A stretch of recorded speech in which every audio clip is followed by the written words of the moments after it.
What's good? What's good? It's the one, the only, but what do I know? Boxing coming back at you all with another one, man. I got some great ones, man. We got Caleb Plant and David Benavidez going back and forth again. You know, these guys have been going back and forth since 2017.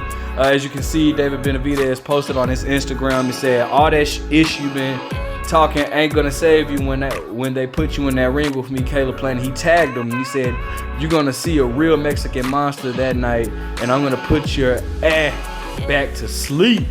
And this is the picture of Caleb Plant versus Canelo Alvarez. And then Caleb Plant then responds by saying, he put this big fat picture of some dude. He says, I don't think that's not David Benavidez, but it looks like it could be like a fatter version. He says, only thing you'll be doing is gathering carts out of the parking lot in that collar shirt after we fighting Chunky Donkey.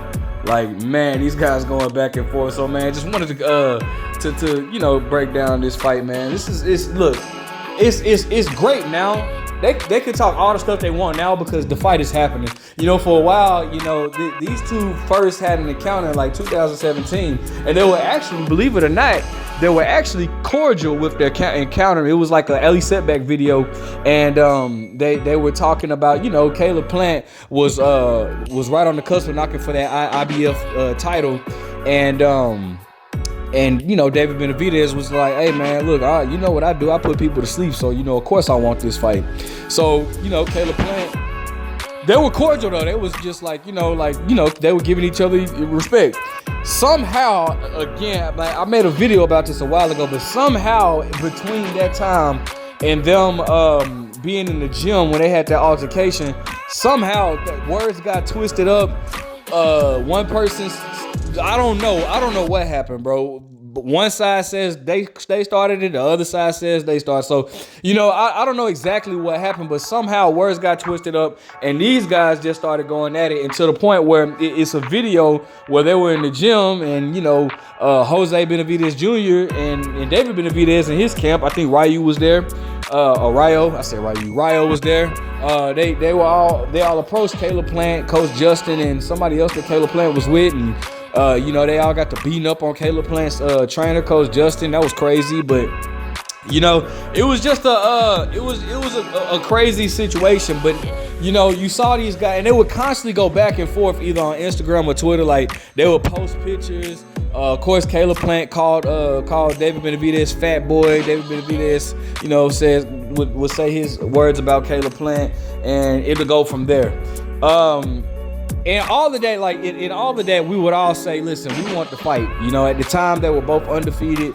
Caleb Plant was IBF champion.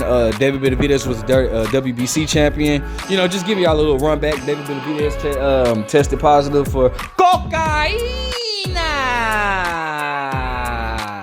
And then got his title stripped. Then was able to get it back and lost it on the scale because he couldn't make weight due to the whole pandemic stuff. Whatever.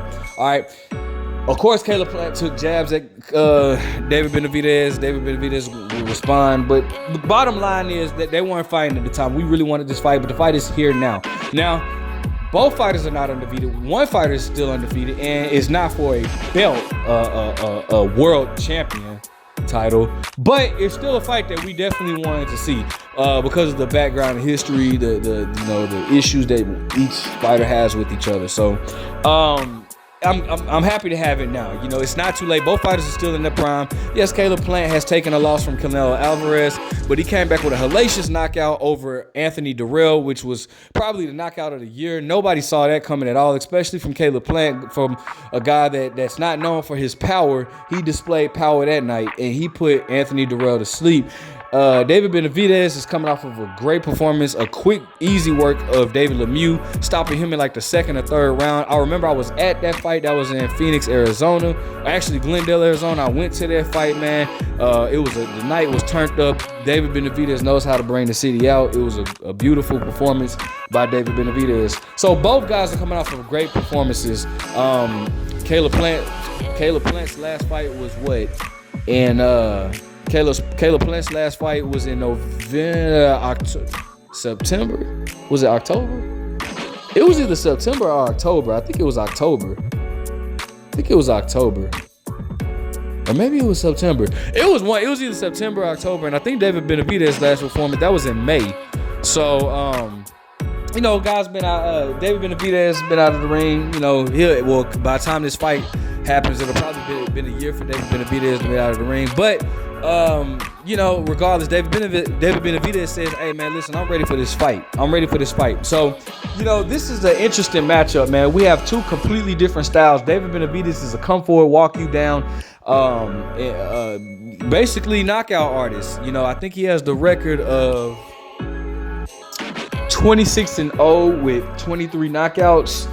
And Caleb Plant, who is mostly known for his slick style defense, outbox you type of style, he has the record of 22-1 with 13 knockouts.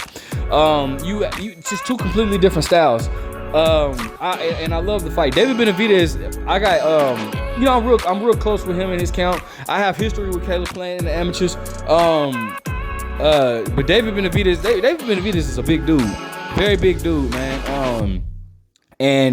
And walks around about 200 pounds, maybe 200 plus pounds.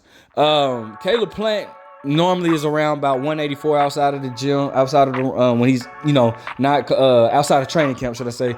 But he keeps himself in shape or whatnot. David Benavidez, he's a little softer on the midsection.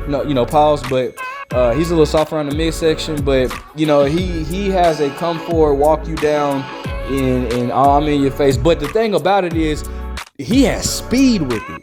Like, a lot of people don't, like, a lot of guys that are like big like David Benavidez, they don't have the speed. That David Benavidez got speed with it, and he hits hard. You know what I'm saying? So it's an interesting matchup. I'm glad it is finally here. Everything is signed, except everything is finalized except for the date. They're still looking for a date, looking to put it in April. But man, oh man, I'm excited. I'm glad that boxing, we can get this fight. We didn't get the Terrence Crawford versus Errol Spence fight. So this is the next big thing, at least for the PBC. And then, albeit, it looks like we're gonna get Tank Davis versus Ryan Garcia. Should Tank Davis get past Hector Garcia? So it looks like the PBC is gonna be out to a pretty decent start, but I'm not sure. But going to my prediction for this fight, I want to touch on that. Now, this is not a prediction video. This is just to catch you guys up on what's been going on, the history between Caleb Plant and David Benavidez. But if I have to choose right now, I would probably say David Benavidez. Albeit though, I'm pretty sure Caleb Plant gained a lot of experience. Caleb Plant looked phenomenal in this fight against Anthony Durrell. And I love Caleb Plant, man. I really love him, and I support him. I'm friends with both fighters, so it's like, but if you're asking me to pick, man, I probably would pick David Benavidez, because I feel like David Benavidez, his size is eventually gonna wear Caleb Plant down. Caleb Plant is an excellent boxer, but the thing is, he tends to fade around the later rounds. He even did it with Jose Uzcategui. He kind of got like a little fatigue around the later rounds, and with David Benavidez being a naturally big guy, I feel like David is going to impose his size on Caleb Plant, and which I do feel like in the beginning of the rounds, Caleb Plant is going to win the fight. He's going to win the early rounds because David Benavidez is kind of slow on his feet. He's going to have to adjust to Caleb Plant a lot. He's going to have to make a lot of adjustments. So I feel like Caleb Plant can take the early rounds, but I'm worried about, with Caleb Plant, I'm worried about the later rounds, which David Benavidez picks up more and more. And the thing is, you can move around for 12 rounds, but at some point you're going to have to sit down and fight. And David Benavidez is going to make Caleb fight at one point. Now, can Caleb take the power of David Benavidez? We don't know yet. Yes, Canelo stopped him, and Canelo is a smaller man coming up. David Benavidez is a big dude. All right, he's a big dude. So, I mean, I don't know if Caleb Plant can take David Benavidez's punch, but we're going to find out, and we're going to find out in the near future. So that's the good thing about it, man. But I feel like Caleb Plant can outbox David Benavidez. However, I just feel like I just feel like, man, the later rounds is what if you're banking on Caleb Plant to win this fight, you need to be worried about the later rounds, because that's where David Benavidez is going to come strong, and that's where Caleb Plant seems to fade. Let me know what you guys think. Like, comment, subscribe. Who do you find winning this fight? Who do you see winning this fight? Who do you want to win this fight? Man, damn, I'm excited about this, but what do I know?